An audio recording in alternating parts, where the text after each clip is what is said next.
मौज से ये शब्द मुझे मिल गया।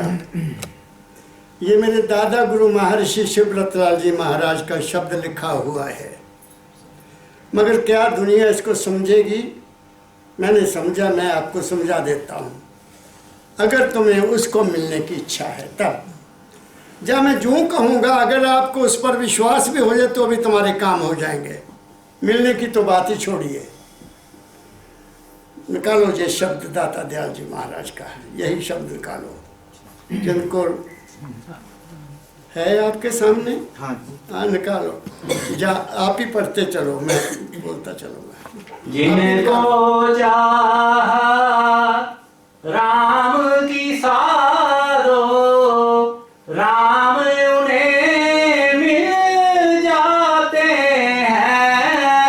दाता दयाल मेरे महर्षि शिवरतलाल जी ने पता नहीं कितनी किताबें लिखी हैं, गिनती नहीं है। कोई 3,500 बताता है, कोई 4,000 बताता है, कोई 4,500 बताता है, क्योंकि वो इकट्ठी नहीं की गई। कोई कहीं है, कोई कहीं है, कोई कहीं है। मैंने पता किया यूपी में एक नवाब हुए हैं, कोई बहुत बड़ी स्टेट रही है, वहाँ के जो नवाब थे उनकी लाइब्रेरी में ये सारी किताबें हैं। तो मैंने भेजा किसी को कि पता करो, अगर वो किताबें दे दें। तो उन्होंने कहा कि हम ये किताबें दे नहीं सकते, आप मशीन ले आओ, यहाँ इनकी फ़ोटोकॉपी कर लो। अब कौन है ऐसा मेरे साथ? कोई आदमी नहीं है जो किताब मशीन ले जाए वहाँ से फ़ोटोग्राफ करें जाकर। दुनिया राम को पूजती है और राम के नाम पर लड़ती है। राम के मंदिर बनाए जाते हैं, बड़े बड़े भव्य मंदिर बनाए जाते हैं। और जहाँ मेरे दाता जिन्होंने राम को देखा, जहाँ राम में रहा, और वो ये कहते हैं कि जिनको राम से मिलने की इच्छा है उनको वो मिल जाते हैं। कहाँ मिलेंगे? कहाँ मिलेंगे? क्या मंदिर में हैं वो, या किसी तीर्थ स्थान पर है? उन्होंने सारा खेल बता दिया। रामदास के पास राम है, आहा, जो उसका दास है। किस राम का? फिर भी क्लियर कर देता हूँ, ये वो राम नहीं है जो दशरथ का बेटा था। ये वो राम नहीं है जिसकी दाता दयाल जी महाराज बात कर रहे हैं। ये वो राम नहीं है। ये राम क्या है? एक राम दशरथ का बेटा, एक राम घट घट में बैठा, एक राम का सकल पसारा, एक राम इन सब से न्यारा। ये वो राम है जो सबसे न्यारा है, जो तुम्हारे शरीर में है लेकिन तुम्हें पता नहीं। तुम्हारे शरीर में वो राम है जिसको तुम राम मानते हो, लेकिन वो राम नहीं है जो दशरथ का बेटा था, जो पैदा हुआ और दुनिया की तरह रहा और दुनिया से चला गया। वो राम ये नहीं है। अब थोड़ा और क्लियर कर देता हूँ आपको। तुम आए हो मान्यता मंदिर में, आए हो बाबा फकीर की जगह आए हो, जहाँ कोई चीज़ भ्रम में नहीं रखी जाती। ये ब्रह्मांड है। ब्रह्मांड जानते हैं? ये ज़मीन है, आकाश है, सूरज है, चांद है, सितारे हैं। ये 5 तत्व का बना हुआ है। इस ब्रह्मांड को देखिए आप, तो ब्रह्मांड में क्या क्या है? ज़मीन है, जल है, हवा भी चलती है, सूर्य चांद सितारे हैं और ऊपर आकाश है। यही है ना? 5 तत्व ही है ना? तो ये 5 तत्व का सारा ब्रह्मांड बना हुआ है। तो शास्त्रों ने लिखा है, जो ब्रह्मंडे सोई पिंडे। मेरी बात को ध्यान से सुनते जाना, फिर तुम्हें पता लगेगा कि जो तुम मांगते हो कहाँ से मिलेगा, तुम्हारी इच्छा कहाँ पूरी होगी। जो ब्रह्मंडे सोई पिंडे। हमारा शरीर किस चीज़ का बना है? हमारे शरीर में भी 5 तत्व हैं। पृथ्वी है, जल है, अग्नि है, वायु है, आकाश है। मेरी बात समझ रहे हो? 5 तत्व से हमारा शरीर बना है और 5 तत्व से ये सारा ब्रह्मांड बना है। एक बात, इस ब्रह्मांड को कोई चलाने वाली ताकत है, ये तो मानोगे। इस ब्रह्मांड को, जो ऊपर का हमारा ब्रह्मांड जिसमें हम रहते हैं, इसको चलाने वाली कोई चीज़ है जो टाइम पर सूर्य चढ़ता है, सूर्य डूबता है, हवा चलती है, बारिश आती है, सागर में पानी है, ये सब कोई इंसान ने बनाया? किसी आदमी तो नहीं बनाया ना। तो जैसे इस ब्रह्मांड को चलाने वाली कोई हस्ती है, ऐसे ही हमारे इस पिंड को, ये ब्रह्मांड छोटा है, इसको चलाने वाली भी कोई हस्ती इसके अंदर है। एक बात तो ये सोच लो आप कि तुम जो हो, तुम शरीर नहीं हो, तुम मन भी नहीं हो, तुम आत्मा भी नहीं हो, तुम्हारे शरीर को चलाने वाली भी कोई हस्ती है। जैसे इस ब्रह्मांड को केवल सूर्य नहीं चला रहा, जैसे इस ब्रह्मांड को केवल हवा नहीं चला रही, जैसे इस ब्रह्मांड को कोई पानी नहीं चला रहा, लेकिन कोई इन चीज़ों से अलग चीज़ है जो ब्रह्मांड को चला रही है।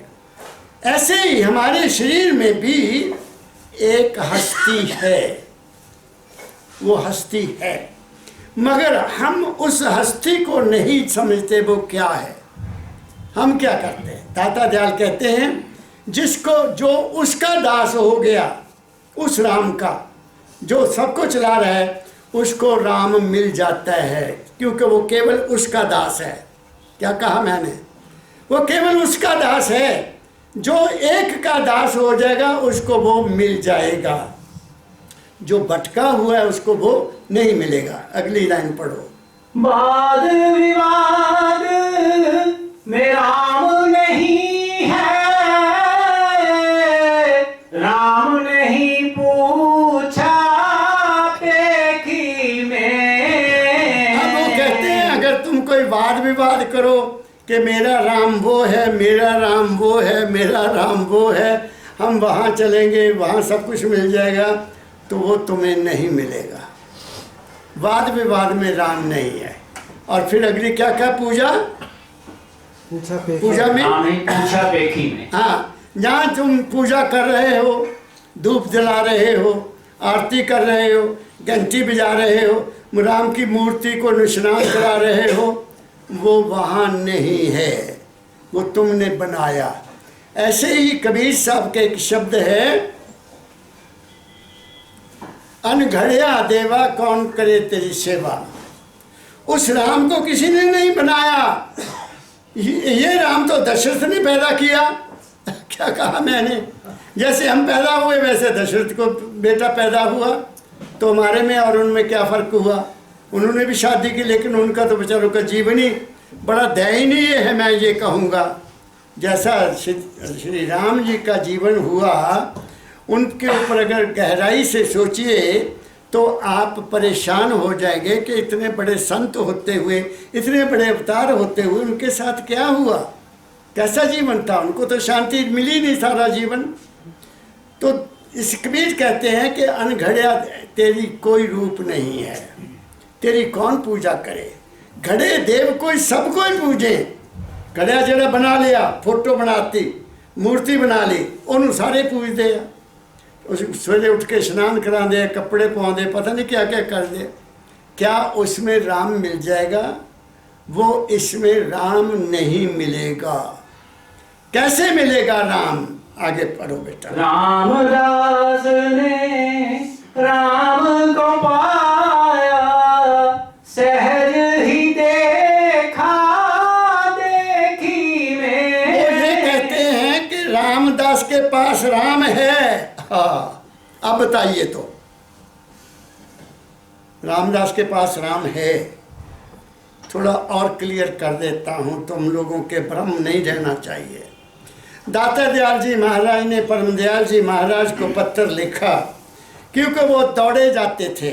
जब छुट्टी मिली 2 महीने, चलो धाम में दाता के पास, घर में नहीं आते थे। इतना प्यार था उनको उनके साथ, इतना लगाव था उनके साथ कि वो घर नहीं आते थे, वहीं चल जाते थे।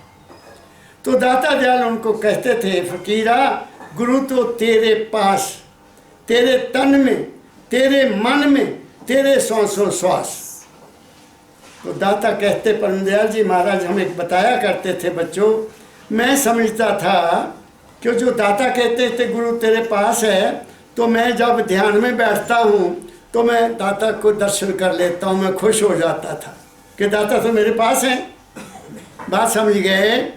तुम भी किसी को मानते हो, अगर उसका ध्यान तुम्हें लग जाए तो तुम सोचोगे कि वो तो तुम्हारे अंदर है। लेकिन जब लोगों ने परमदयाल जी महाराज को ये बताया कि आप हमारे आते हैं, आप प्रकट रूप में आते हैं, आपने हमारा ये काम किया, मुझे दवाई दी, हम ठीक हो गए, बच्चे के पेपर दिया, उसने याद किया, आपने पेपर हल करवा दिया, मरने वाले कहते कि आप आ गए, उनको पालकी में ले जाए, तो मैं सोचने पर मजबूर हुआ कि मैं तो वहाँ जाता नहीं हूँ। तो मुझे विश्वास हो गया कि जो मेरे अंदर दाता दयाल आते हैं वो भी नहीं है, वो भी मेरे मन ने बनाए। बात मेरी समझ गए? तो जितना भी खेल तुम देखते हो, सुनते हो, करते हो, मन के लेवल पर करते हो, मन को खुश करने के लिए करते हो, मंदिर में जाते हो, पूजा पाठ करते हो, तीर्थ स्नान, जो भी कुछ तुम करते हो उसका उस राम से कोई मतलब नहीं है। क्या कहा मैंने? वो राम तुम्हारे अपने अंदर है, वो ताकत, मालिक की ताकत तुम्हारे अपने अंदर है, लेकिन तुम्हें उसको खोज करने का पता नहीं है, क्योंकि तुम गुरमुख नहीं बने, तुम मनमुख हो, तुम मन के पीछे चलते हो। और इसीलिए मेरे सदगुरु बाबा फकीर जी महाराज कहा करते थे, बच्चों अगर तुम्हें कोई प्रॉब्लम आ जाए, कहीं जाने की जरूरत नहीं है, अपने कमरे में जाओ, अपने मन को खाली करो और अपने अंदर मांगो, तुम्हारी इच्छा पूरी हो जाएगी। क्या कहा मैंने? कितना सस्ता सौदा है, लेकिन तुम लोग सस्ता सौदा करने के लिए तैयार नहीं हो। तुम तो कहते हो टाइम ही नहीं मिला, नाम ले लिया और बस ठीक है जी, हमें भगवान गुरु ले जाएगा मरते समय। ये सारा झूठ है, ये धोखा है। कोई पूजा, कोई पाठ, कोई तीर्थ स्नान, कोई दान, कोई पुण्य, कोई भी चीज़ तुम्हें पार नहीं करेगी। पार किसने करना है वो मैं आगे आपको बताता जाऊंगा। ये कह दिया कि रामदास किसके पास है? रामदास के पास राम है, वो सहज ही मिल जाता है फिर, क्योंकि तुम कहीं जाते ही नहीं हो, कहीं नहीं जाते। कैसे मिलेगा वो? मिलेगा कैसे? क्या कहूँ मैं, लंबी बात हो जाएगी। तुम्हें पहले अपने शरीर को उसे अर्पण करना पड़ेगा, फिर तुम्हें अपने धन दौलत को भी उसे पेश करना पड़ेगा। मेरी बात समझ रहे हो? तन मन धन ये उसको अर्पण करना पड़ेगा। लेकिन इसका मतलब ये नहीं है कि तुमने उसको, गुरु को अपना तन भी दे दिया, अपना मन भी दे दिया, धन भी दे दिया, तो तुम कैसे जियोगे बताइए? तो तन मन देने का मतलब है कि जैसे अब आप बैठे हो, आप तन में बैठे हो, मुझे तन दे दिया और आप मेरी बात को ध्यान से सुन रहे हो, तुम्हारे मन में और कोई ख्याल नहीं है, तुमने अपना मन भी दे दिया, दो चीज़ें हो गई। और धन तो हमने अपना समझना ही नहीं है, क्योंकि ये सारा मालिक ने हमें दिया, जो कुछ भी दिया, परिवार सुख जो भी है, धन दौलत गाड़ियाँ, जो उस मालिक ने दी हैं तुम्हें, तुम्हारे सुख के लिए दिए हैं, तो ये उसका समझो, मेरा कहाँ है? क्या पता कब सब कुछ वैसे छोड़कर आदमी चलता पड़ता है कि किसी के साथ बिल्डिंग गई किसी की, या किसी के साथ गाड़ियाँ गई, या किसी के साथ बैंक का सामान गया, कुछ भी नहीं जाएगा। इसलिए पहले ही उसको अर्पण कर दो, मरने से पहले ही समझो कि ये सब तेरा मेरा नहीं है। इसलिए कबीर ने कहा, जो कुछ है सो तेरा, मेरा मुझ में कुछ नहीं, जो कुछ है सो तेरा, तेरा तुझको सौंपते क्या लागे मेरा। क्या कहा मैंने? कबीर साहब ने कह दिया, मेरा क्या लग रहा, जो थी तेरा तो है, तेनू दे के आ गया मैं तेरे को, मैंने क्या लेना। समझ गया मेरी बात को? इसलिए हम जो हैं बाहर मुखी हो गए। सनातन धर्म बड़ा उच्च कोटि का धर्म था, मगर ये बाहर मुखी हो गया, ये बिजनेस बन गया। जहाँ देखो मंदिर बनाओ, राम से अपनी रोटी खवाओ। क्या कहा मैंने? और मंदिर क्या है, कुछ भी नहीं। मैं आपको एक सच्ची बात बताता हूँ, तुम हैरान हो जाओगे। मेरे घर में एक हमीरपुर में पंडित जी आया करते थे, मैंने पहले भी शायद बताया। वो आ जाते थे, हफ्ते में एक बार आना, खाना भी खाना, चाय भी पी लेनी। बीबी जी, मैडम ने पूछा पंडित जी चाय पियोगे कि फुल्का खाओगे? तो फुल्का खाना वो फुल्का खा लेता था, चाय पी लो तो चाय पी लेता था। एक दिन वो मेरे पास बैठ गया, कहता बाबूजी मुझे एक चिंता सता रही है, मैं ले जाता हूँ मांग कर तो गुजारा घर का चल जाता है, मेरा लड़का भोला है, ज़्यादा होशियार नहीं है, चंट नहीं है इतना जितना लोग आजकल के बच्चे चंट है, तो मैं क्या करूँ, पढ़ा नहीं है वो। मैं कहा कोई बात नहीं पंडित जी, नहीं पढ़ा तो भी कोई बात नहीं, मुझे एक बात बताओ कि तुम्हारे पास थोड़ी बहुत ज़मीन है? हाँ बाबूजी ज़मीन तो मेरे पास 4 मरले है। 4 मरले बताई या 6 मरले बताई। मैं कहा कहाँ है? तो उसने बताया कि पेट्रोल पंप के पास है। वाह वाह वाह। मैं कहा पंडित जी आपकी 5 घी में और सिर कढ़ाई में तुम्हें तो कमी कोई नहीं रहेगी। कि वो बड़ा हैरान हुआ मेरी बात को सुनकर कि मैंने क्या कहा। मैं कहा पंडित जी ज़मीन आपकी सड़क के किनारे, ठीक है, पेट्रोल पंप के पास, उधर भी दुनिया रहती उधर भी दुनिया रहती, वहाँ एक छोटा सा मंदिर बना दो अपने लड़के के लिए, वहाँ मूर्ति रख दो बस। लड़का सुबह जाए आरती करे, घंटी बजाए, 2 औरतें आ गई तो भी चल पड़ा काम, फिर 2 से 4 आ जाएंगी, फिर 6 आ जाएंगी, फिर 12 हो जाएंगी, फिर 24 हो जाएंगी, 24 से 48 हो जाएंगी, 100 हो जाएंगी। तो जब 100 और तो हो जाएगी तो मेरे मंदिर की बल्ले बल्ले हो जाएगी। कहता बाबूजी ख्याल तो आपने ठीक दिया। उसने मेरी बात को माना और वहाँ मंदिर बना दिया। धीरे धीरे काम चल पड़ा। मैं 6 साल के, मैं यहाँ आ गया ट्रांसफ़र होके, 6 साल के बाद मैं वहाँ शादी पर गया तो उसी रोड पर ही वो मंदिर। क्या देखता हूँ कि वहाँ शामियाना लगा हुआ बहुत बड़ा, लाउड स्पीकर लगे हुए हैं, लंगर बन रहा है और वहाँ कीर्तन शब्द वाणी हो रही है। अब बात सामने गए ना, इतना इजी सिस्टम है ये कि कोई काम नहीं करने की ज़रूरत, मंदिर बनाओ, बैठो, जितना मर्जी कमाओ। क्योंकि हमारा जो कैरेक्टर है वो बहुत कमज़ोर है। हम सहारा चाहते हैं, आप कुछ करना नहीं, हाथ जोड़ के खड़े हो जाते हैं। क्या कहा मैंने? इसलिए हम गलत रास्ते पर चल रहे हैं। वो तुम्हारे अपने अंदर है, तुम्हारे शरीर का मालिक, तुम्हारे मन का मालिक, तुम्हारी आत्मा का मालिक तुम्हारे अपने अंदर है, मगर तुम उसकी परवाह नहीं करते। ये तुम्हारा शरीर ही मंदिर है, ये तुम्हारा शरीर ही गुरुद्वारा है, ये तुम्हारा शरीर ही मस्जिद है, इसमें वो बैठा है, मगर तुमने कभी उसको देखने की कोशिश नहीं की। तुम शरीर को अपना समझते हो कि बस शरीर ही है। आंखें देखने के लिए मिल गई सुंदर सुंदर चीज़ों को, कान सुनने के लिए मिल गए, मुंह खाने के लिए मिल गया, बाकी मौजा ही मौजा, किस बात की चिंता है? ऐसा नहीं है, ये ऐसा नहीं है। ये मालिक का दरबार है, ये मालिक के रहने के लिए मंदिर है। इसलिए इसका स्नान करो अंदर से, बाहर से स्नान करने से कोई फायदा नहीं होगा।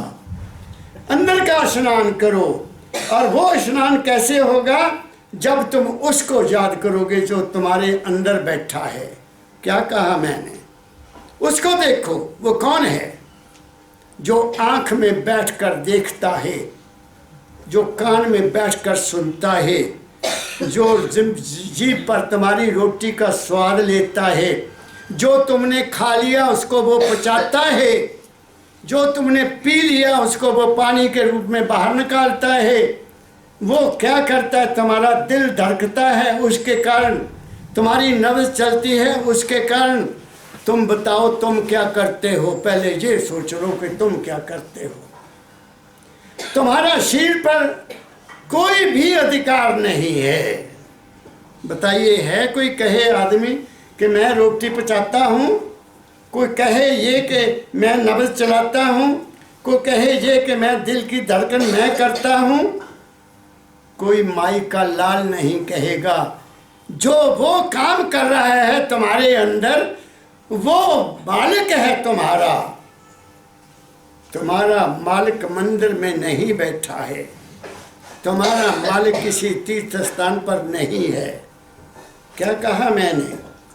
इसलिए ये संत मत आया हमें बताने के लिए कि इंसान तू कहाँ भटक रहा है, क्यों भटक रहा है। सारा कुछ तो तेरे अपने पास है, लेकिन तुमने अपने आप को ही खुद बर्बाद कर दिया, तो फिर कौन समझेगा। तुम्हें अपने आप पर ही विश्वास नहीं है तो तुम्हें कौन समझाने वाला है। पढ़ो आगे यही। राम नहीं तीरथ में रहते, राम व्रत के साथ नहीं। फिर बोलो। राम नहीं तीरथ में रहते, राम व्रत के साथ नहीं। कह दिया जिसको तुम मानते वो तीर्थ में नहीं रहते, तो फिर काहे के लिए दौड़े हो तीर्थ में दौड़ भागने के लिए। पूछो अपने आप को, तीर्थ में क्या रखा है। तुम्हारी आस्था है और कुछ भी नहीं है। तुमने माना उसको, वहां वो है। तुम्हारे विश्वास ने काम किया, उसने थोड़ा काम किया।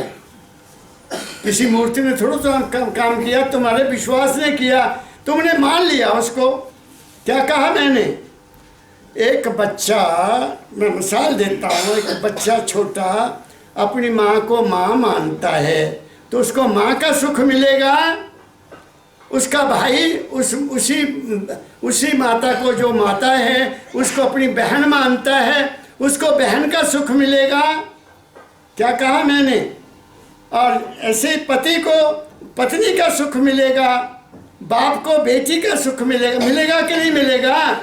ऐसे ही तुम लोग उस मूर्ति को मानकर बैठ गए। जितना जितना तुम्हारा लेवल है, वो मूर्ति कुछ नहीं करती, तुम्हारे विश्वास ने काम करना है। क्या कहा मैंने? कहीं नहीं है, वो घट में है, तुम्हारे अंदर है। सबने कहा, गुरबाणी ने क्या कहा? काहे रे बन खोजन जाई, बच्चे ने सुनाया था पीछे।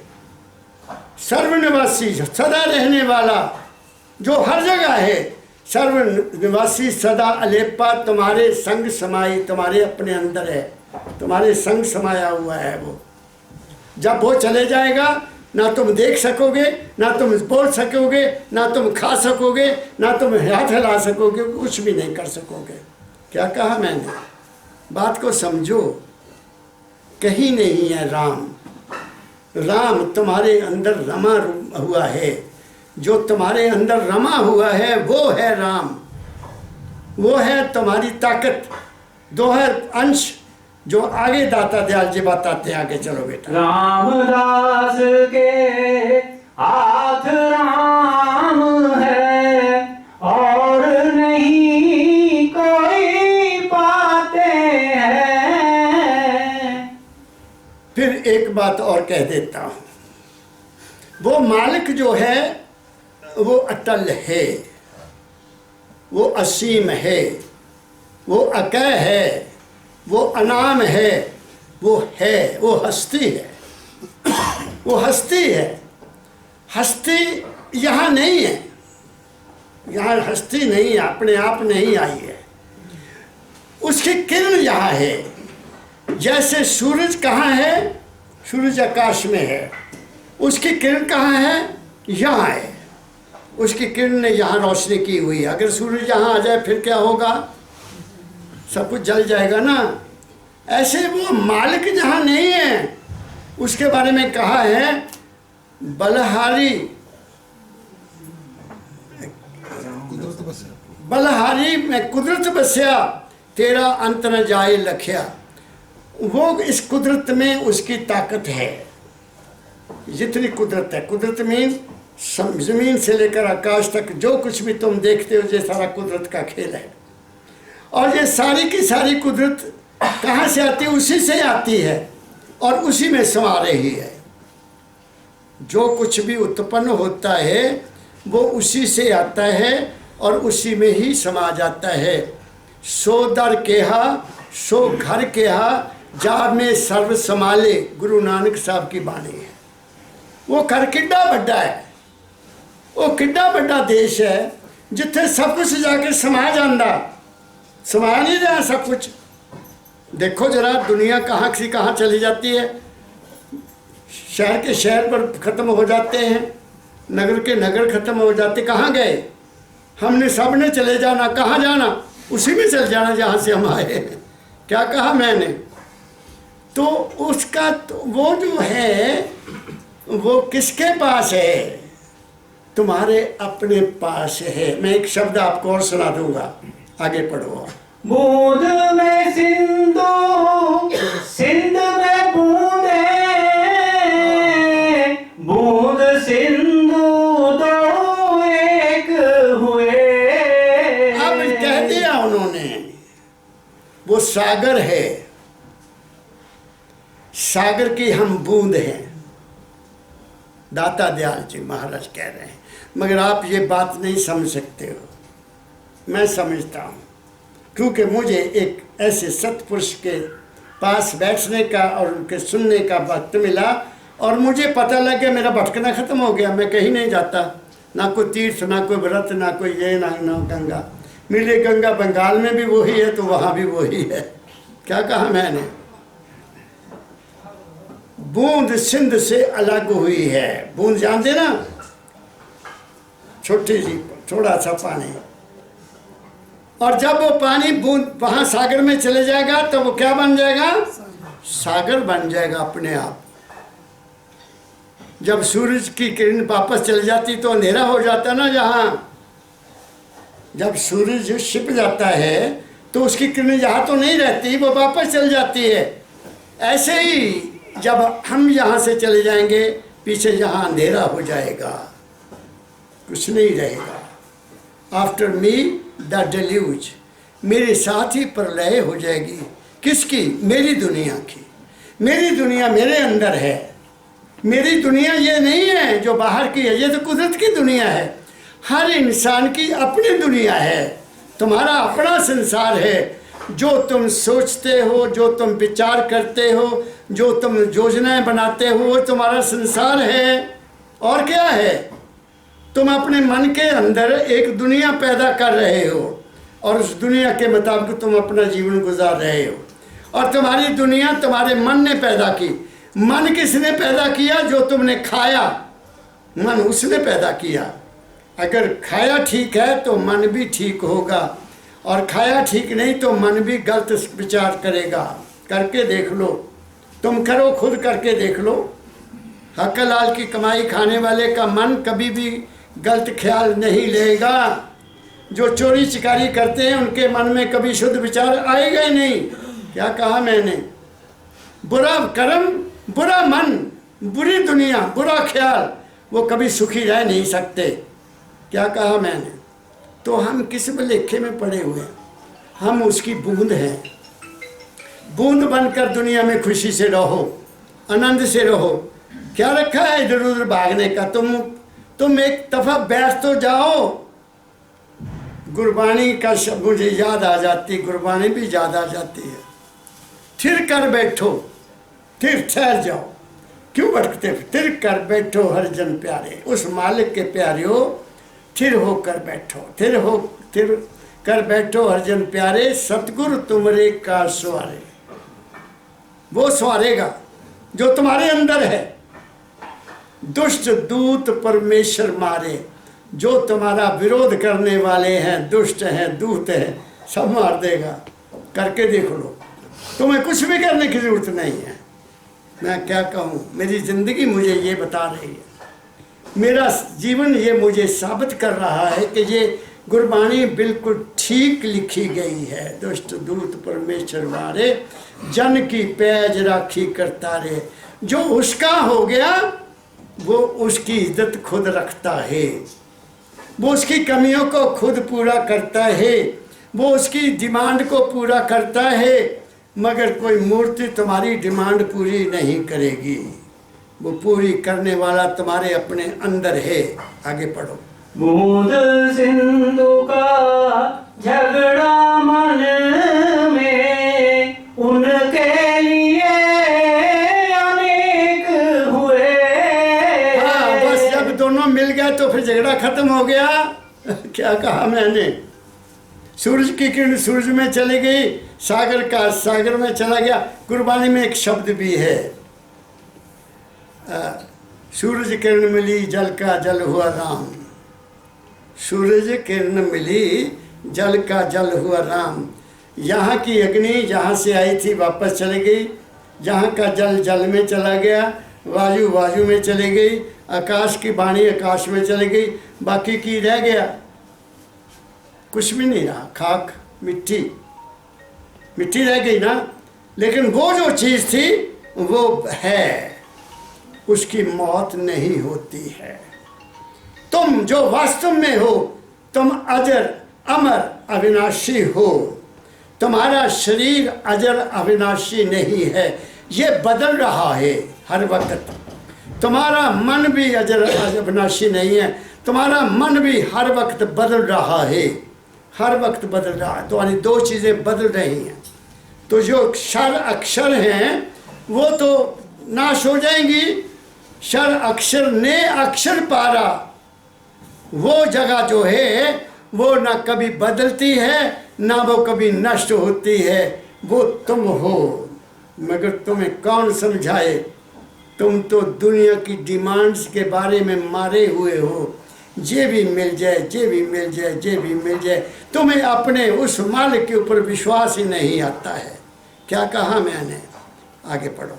राधा स्वामी सतगुरु आए, भेद दिया पूरा पूरा। पूरा भेद बता दिया। ऐ इंसान, तू शरीर के रूप में क्या है, तू मन के रूप में क्या है, तू आत्मा के रूप में क्या है, और वास्तव में तू क्या है। चारों का भेद बता दिया गुरु ने। कब? जब तुम उसके हो गए। ऐसे नहीं, जब तुम्हारी कोई डिमांड है दुनिया की, तुम उसको पा नहीं सकते। तुम उसको कौन पाएगा? परमदयाल जी महाराज ने बताया हुआ, जिसके अंदर कोई ख्वाहिश नहीं है, राजी है हम उसी में जिसमें तेरी रजा है।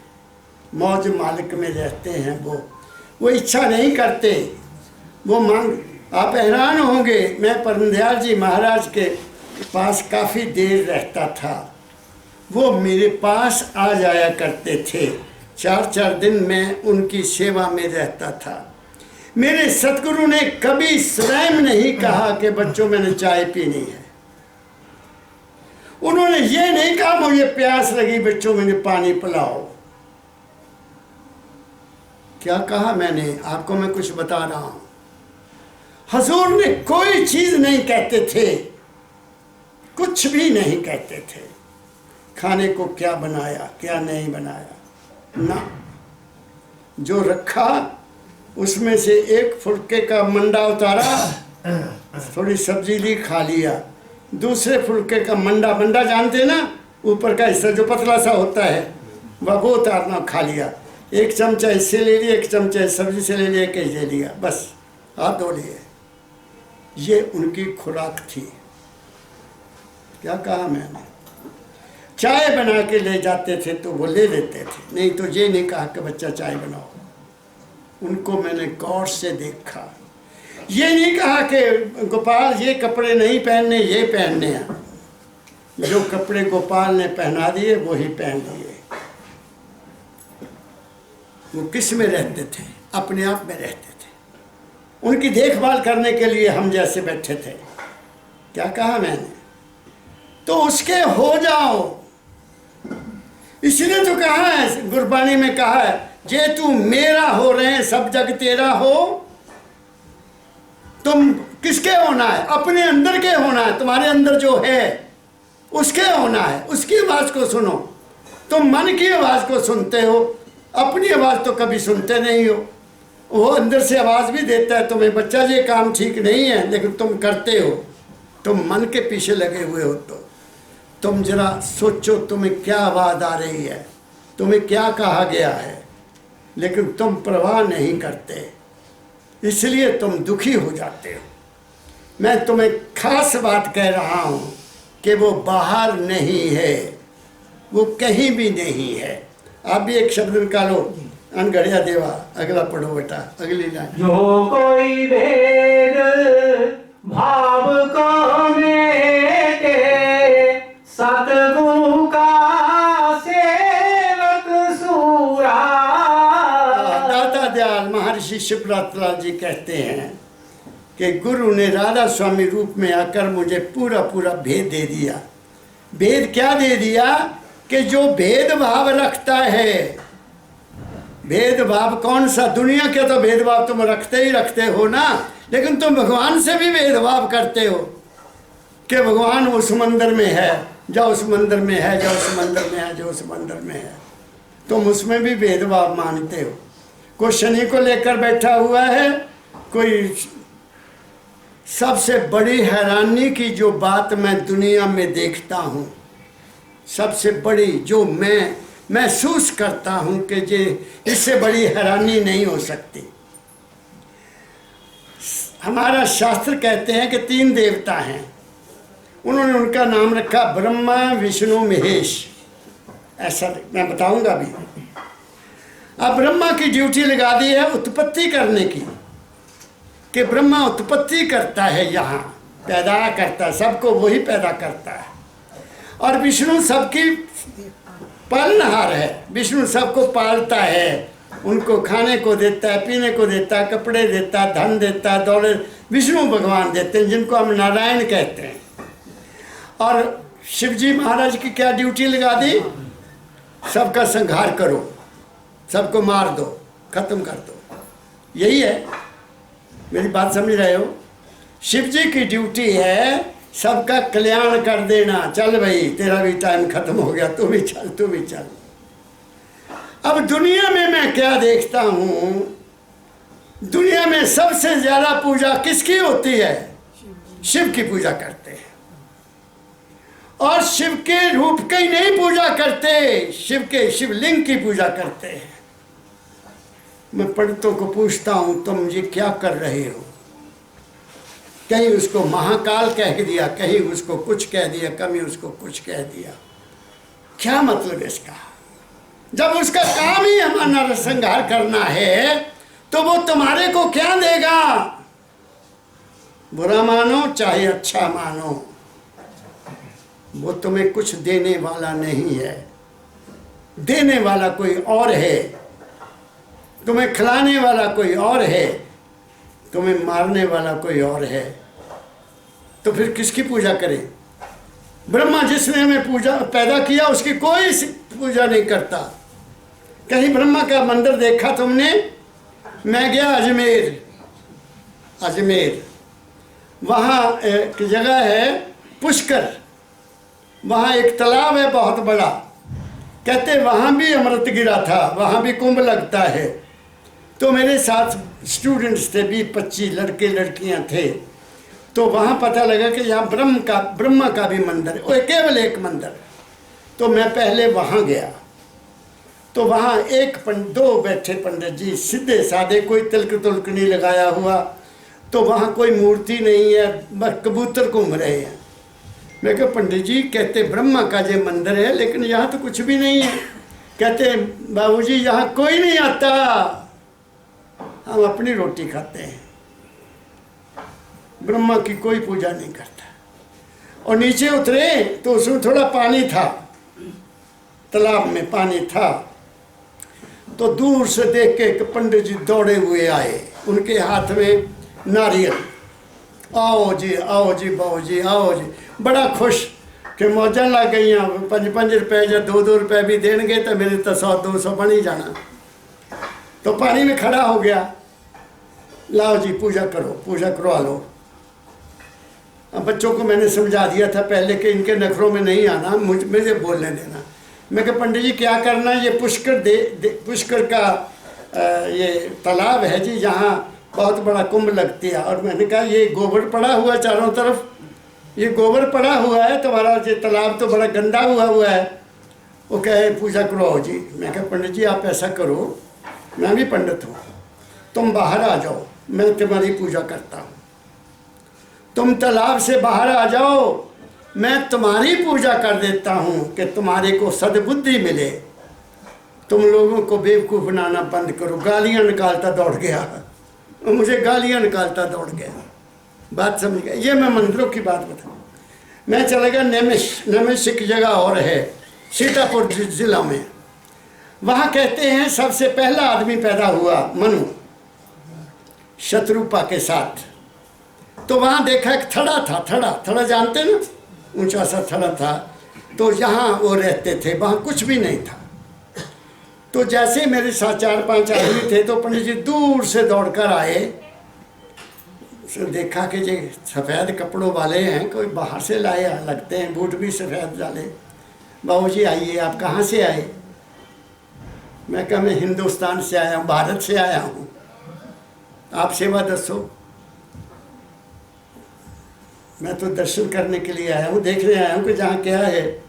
ये ब्रह्मा का स्वरूप है, ये ब्रह्मा का जहाँ चक्कर गिर गया था, ये इतना बड़ा निकल गया, ये तालाब है, इसमें पूजा करो। मैं कहा ब्रह्मा का शस्त्र मैंने सुना नहीं कि ब्रह्मा के पास भी वो चक्कर होता था, ये कहाँ से गिर गया? नहीं बताया। ये हमेशा पानी ऐसे रहता। मैं कहा पानी कहीं से आ रहा है, क्योंकि बाहर से पानी में आते देखा। क्या किया हुआ है, साथ में नर्मदा नदी है, साथ में नर्मदा नदी है 2 किलोमीटर पर। उस नदी से नीचे से एक सुरंग निकाली उन्होंने पानी की पाइप, वो पानी वहाँ ही आ रहा है, वहाँ से आ रहा है, और वहीं से इधर को वापस जा रहा है। इतना ड्रामा, इतना बड़ा ड्रामा। एक जगह और गए, जहाँ व्यास मुनि जी ने पूजा पाठ किया हुआ था। और जी आओ बैठो।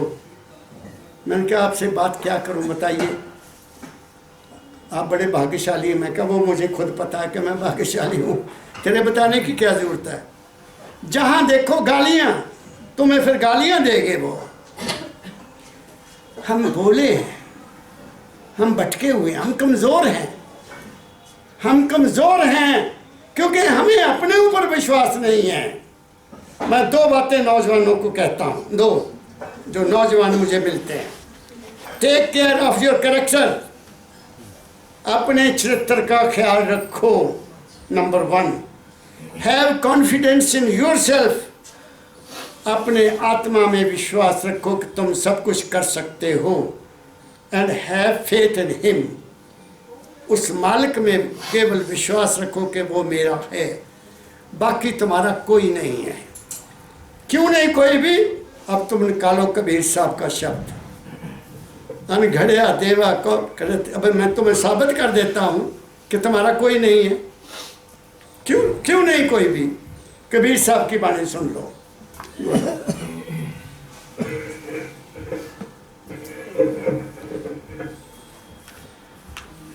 राधा स्वामी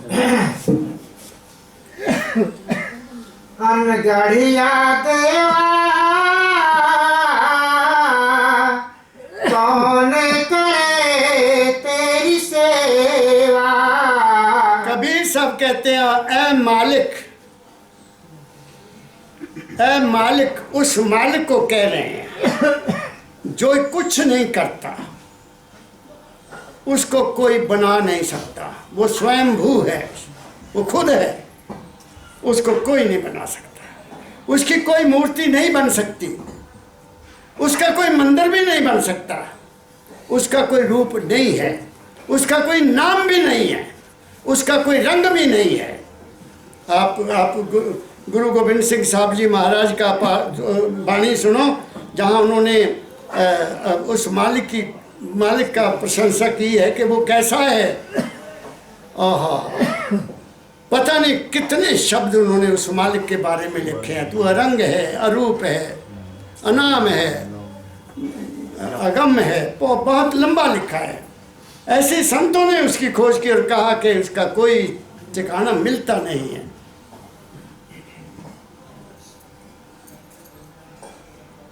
मैं निर्गुण हारे को गुण नाही, आपे तरस पे हुई, तरस प्या मैं रहमत हुई, सतगुरु सज्जन मिलया।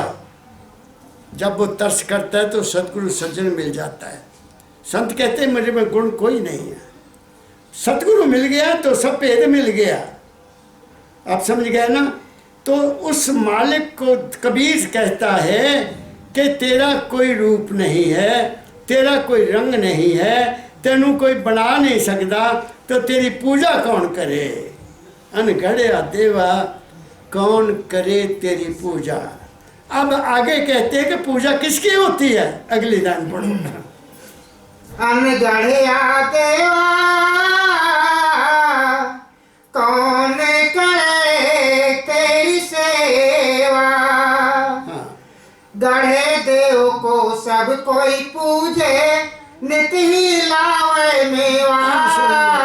कहते हैं जहाँ तेरी मूर्ति बना दी गई है, चाहे किसी रूप में भी बना दी गई है, वहाँ तो सभी उसकी पूजा करते हैं और वहाँ लाकर मेवा भी चढ़ाते हैं, धन भी चढ़ाते हैं, सब कुछ तेरी पूजा रूप की करते हैं, तेरी पूजा कोई नहीं करता। आप देख लो क्या हो रहा है कि नहीं हो रहा? हम घड़े हुए की पूजा करते हैं और वो अनघड़िया, बहुत ऊंची बात करने लगा, वो अनघड़िया जिसको उसने बनाया, कौन है वो अनघड़िया? कौन है वो जिसको उसने बनाया? वो तुम हो। तुम्हें किसी ने नहीं बनाया, तुम्हें किसी ने नहीं बनाया। कोई तरखान ऐसा नहीं है, कोई मिस्त्री ऐसा नहीं है। तुम माँ की गर्भ में तुम्हें किसने बनाया, उसके बारे में सोचो। है ना तुम अनघड़िया? क्या कहा मैंने? तुम्हारे अंदर वो बैठा है, तुम उसकी तो पूजा परवाह नहीं करते, जिसको उसने बनाया और बनाकर फिर अपने रूप को यहाँ बैठा दिया। तुम्हारे अंदर उसकी अंश बैठी है, तुम उसकी तो परवाह नहीं करते और दौड़े हुए हैं वो दे जिनको हमने खुद बनाया। और फिर अगली बात क्या है, दुखदाई ये है कि उस आप बनाई हुई मूर्ति के लिए भगवान की बनाई मूर्तियों से एक दूसरे से नफरत करते हैं। इससे बड़ा और क्या पुण्य और पाप हो सकता है? जो भगवान ने बनाया उसके साथ नफरत, उसके लिए गला काटने को तैयार हैं, और जो आप बनाया है उसकी एक ईंट को भी नहीं दुख होने देते। वहाँ तो पता नहीं क्या क्या करने को हम तैयार हैं। कितने दुख से कबीर साहब ने ये शब्द लिखा है, कहते घड़े हुए देव को सभी पूजते हैं और वहाँ मेवा भी चढ़ाते हैं, लेकिन जो तेरे बनाए हुए हैं उनकी कोई परवाह नहीं करता। आगे पढ़ो। गढ़े देव को सब कोई पूजे, नित ही लावे सेवा। हाँ। पूर्ण ब्रह्म अखंडित स्वामी, पूर्ण ब्रह्म अखंडित स्वामी, ताको न जाने भेवा। अनगढ़या देवा कौन करे तेरी सेवा। अब वो कहते हैं वो जो मालिक है पूर्ण अखंड, अखंड होता है जिसके टुकड़े ना हुए हों, अखंड स्वामी, उसकी कोई परवाह नहीं करता। वो है। बाबा फकीर जी महाराज हमें समझाने के लिए एक बड़ी अच्छी मिसाल दिया करते थे, बहुत अच्छी मिसाल दिया करते थे। सुनो उस मिसाल को तो मैं समझा देता हूँ। महाराज जी कहते पुराने ज़माने में हमारी माताएं मिट्टी के बर्तन में दाल बनाया करती थी।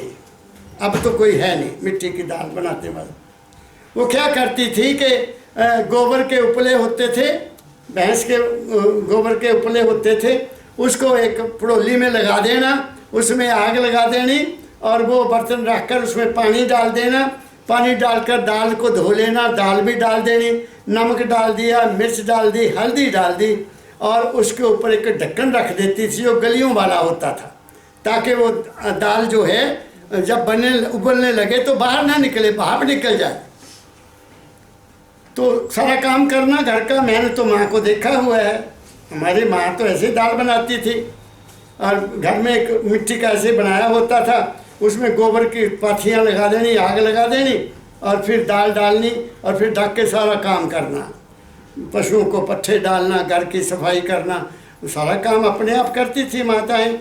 तो 1 घंटा लग गया, तो फिर आना उन्होंने, बात समझ गए।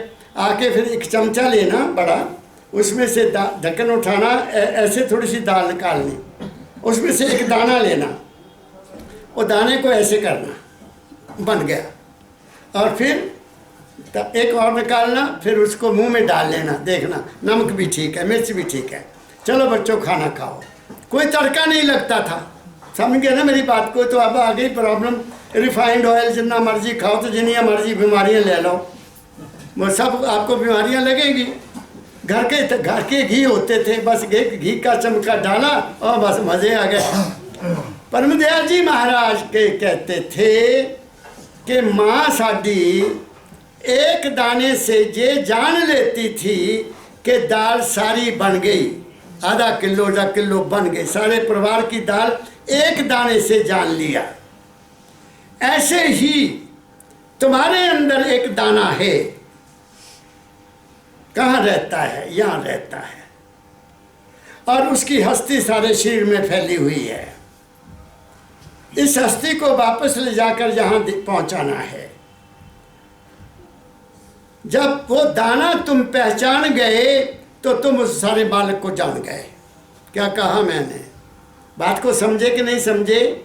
जैसे एक दाने से माँ सारी दाल को समझ लेती थी, ऐसे ही तुम अपने आप को जानकर उसको जान जाओगे, जो अखंडत है, जो ब्रह्मांड को संभाले हुए है, उसको तुम्हारा स्वामी वो है।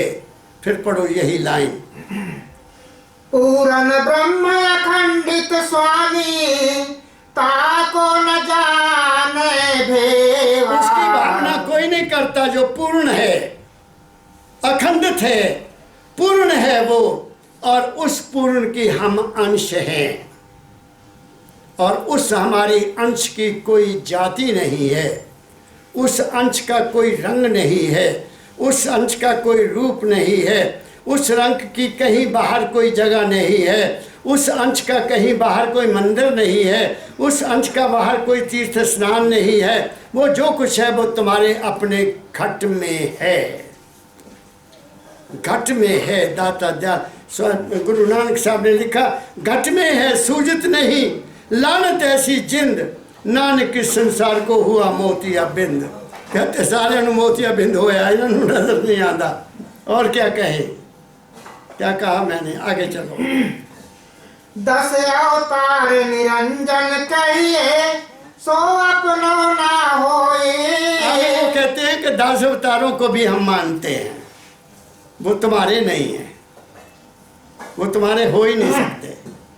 कौन अवतार हैं वो लंबा टॉपिक हो जाएगा। मत्स्य, कच्छ, बराह, नरसिंह और परशुराम, राम, कृष्ण, बौद्ध, ये 10 अवतार हैं। वो बताइए तो आपकी कोई मदद करते हैं? तुम्हारा विश्वास ही है ना, और तो कुछ भी नहीं है। इसलिए मेरे सदगुरु बाबा फकीर जी महाराज कहा करते थे कि जो राम को ये समझता है कि वो दशरथ के बेटे थे और उनको उन्होंने इष्ट बनाया हुआ है, वो पार नहीं जा सकते। जो भगवान कृष्ण को मानते हैं कि वो गोकुल में पैदा हुए थे, वो भी पार नहीं जा सकते। क्या कहा मैंने? ऐसे वो अपने आप को कहते थे कि अगर तुम मुझे समझोगे कि पंडित फकीर चंद जी पुत्र पंडित मस्तराम जी होशियारपुर के रहने वाले थे और तुम मेरे शरीर की पूजा करोगे, तुम भी पार नहीं जा सकोगे। और इससे बड़ा संत क्या कहेगा? मेरे पास कौन जाएगा जो मेरे अंग को पकड़ेगा? मेरा अंग मेरी वाणी है, जो मैं कहता हूँ, जो उस पर चलेगा वो पार जाएगा। मेरी पूजा करने से तुम पार नहीं जाओगे। अब बताइए इससे बड़े संत और क्या कह सकता है। वो पूर्ण ब्रह्म थे, पूर्ण ब्रह्म सत्य पुरुष थे, हमेशा सत्य की बात उन्होंने की। और मैं भाग्यशाली हूँ कि मुझे उनकी संगत मिली और आपकी सेवा का मौका मिला। इसलिए आगे चलो क्या कहते हैं। 10 अवतार निरंजन कहिए, सो अपना ना होए। हाँ, यह तो अपनी करनी भोगे, यह तो अपनी करनी भोगे, करता और ही कोई। ये सब अपनी अपनी कर्म भोगते हैं।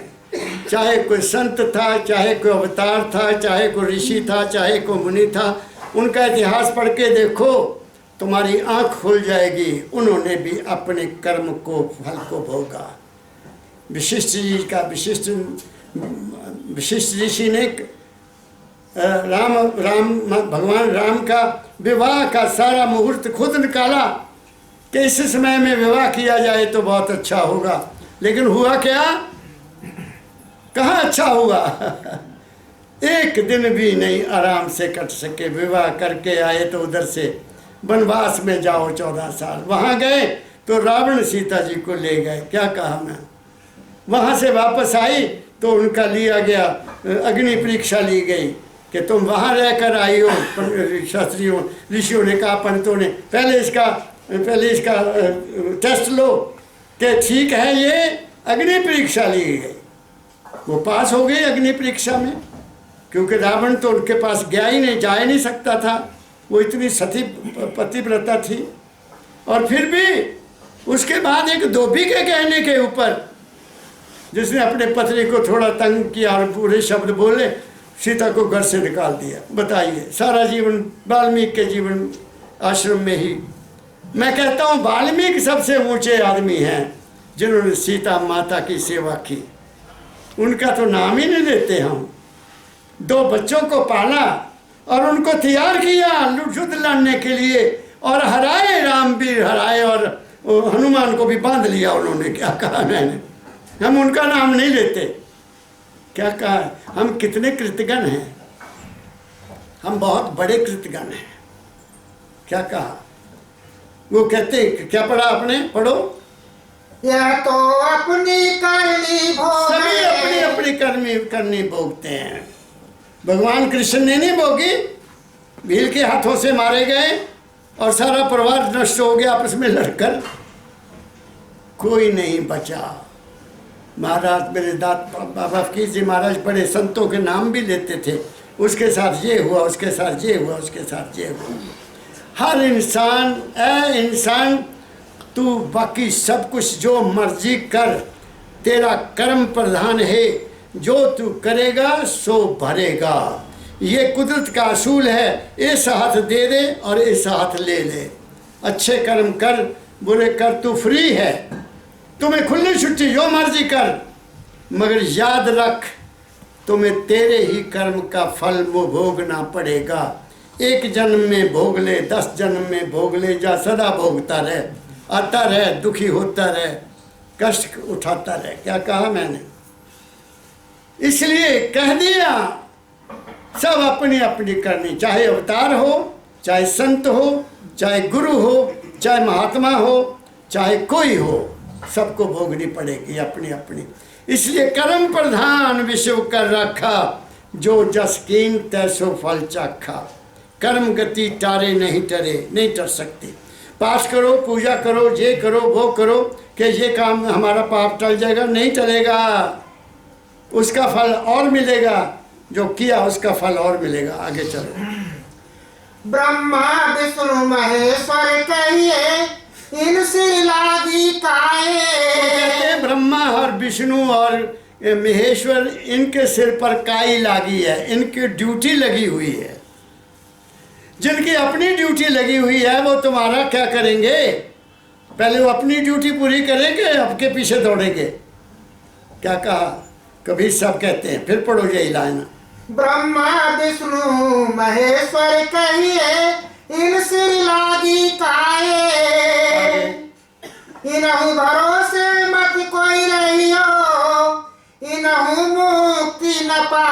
भई। यार इनके भरोसे मत रहना, इनकी अपनी मुक्ति नहीं हुई है। आहा, पूछ लो कबीर साहब से, तुम इनकी पूजा करते हो कि हमें पार कर देंगे?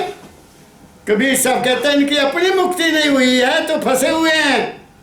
दुनिया को पैदा करो, उनकी परवरिश करो, और ये करो, वो करो, वो करो, लगे हुए हैं बेचारे, और तड़प रहे हैं कि कहीं हमें भी इंसान का रूप मिल जाए। इससे परे संत क्या कहें? सोचो, कबीर जैसे संत निर्भीक, निर्भय, निर्वैर होते हुए सत्य का वचन कहते हैं कि तुम इनके पीछे पड़े हुए, ये तुम्हें मुक्ति प्राप्त दे देंगे। ये तो खुद फंसे हुए हैं बेचारे, इनकी अपनी मुक्ति नहीं होती है, ये तड़प रहे हैं कि हमें भी कहीं मोक्ष मिल जाए। तो तुम्हारा क्या क्या कैसे करेंगे?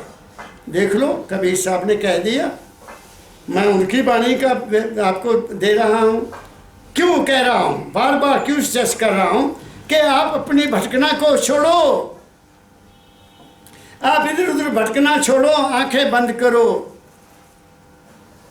और अपने गुरु के अंदर जो बैठा उसको याद करो। वो तुम्हारा सहायक हो सकता है, बाकी तुम्हारा कोई सहायक नहीं हो सकता। क्या कहा मैंने? आगे पढ़ो। जोगी जति तपी सन्यासी आप में लड़िया। अब जोगियों को, जपियों को, तपियों का नाम ले दिया।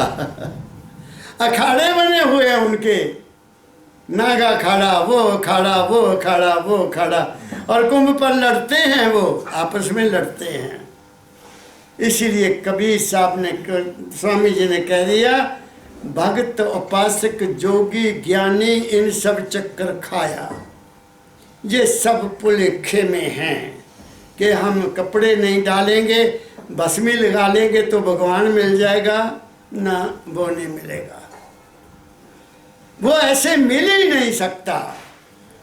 वो तो तब मिलेगा जब तुम मन से आगे जाओगे। ये सारा ड्रामा मन से हो रहा है।